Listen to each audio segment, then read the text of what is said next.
KCLR. Brian McDermott, you're St. Pat's Boys manager this year, new challenge and obviously one you're looking forward to.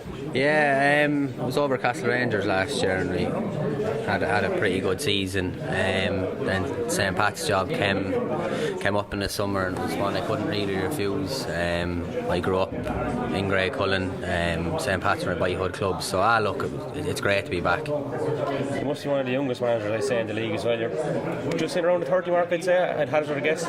30 in 2 weeks' time. Yeah, it's my third year managing now in men's football. I love it. Look, it's like a drug at this stage.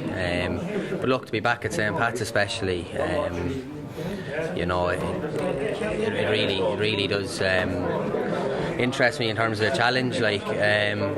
But no, I'm delighted to be back at Pat's. And are you planning on talking out yourself maybe at some stage? I know you're a big fan of playing, but like myself, injuries haven't been good to you, I suppose, over the years. Well, we're putting in a B team now at the moment, so I'd say that'll be as glamorous as it gets for me now. No more Premier football, no, unfortunately. The legs are gone. They say you can't be playing, but management has to be a close second.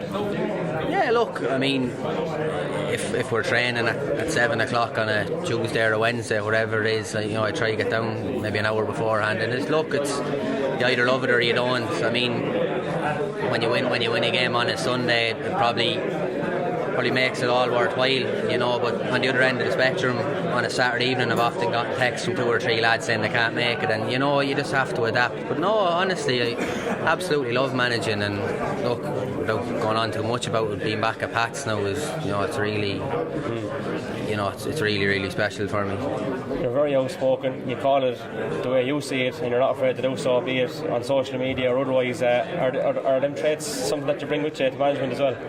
Yeah, well, look, as a player, I was always pretty fiery. But look, I mean, I know myself sometimes I could probably do with buttoning it. But look, at the same time, if you're passionate about something and you're not afraid to speak your mind, you might as well say it and have no regrets. Graiguecullen are obviously in the quarter final of the senior championship against Kilkenny, and you're a big Graiguecullen man, of course. That's going to be an interesting one. Marco Regan is probably hoping to get a few boys back from Kilkenny, and you're hoping to get a few boys back from Graiguecullen. But obviously, both clubs want the football teams to do well too. Yeah, well, look, geez, I'd rather see Grey go on there now for another few weeks and maybe try and get to a county final, and who knows. But I know, look, we've a few lads playing with Rogue, a couple of lads playing with Greg. You know, we have a few lads actually are playing soccer in Carlow at the moment as well. They're due to all come back in. But look, it's a squad game, you know. You have to give lads their peace and, you know, peace and space if they're playing Gaelic or any other sport. And look, hopefully they'll filter back in. But I know, look, fingers crossed, Greg can go all the way. I'd love to see it happen. 1965 is a long time.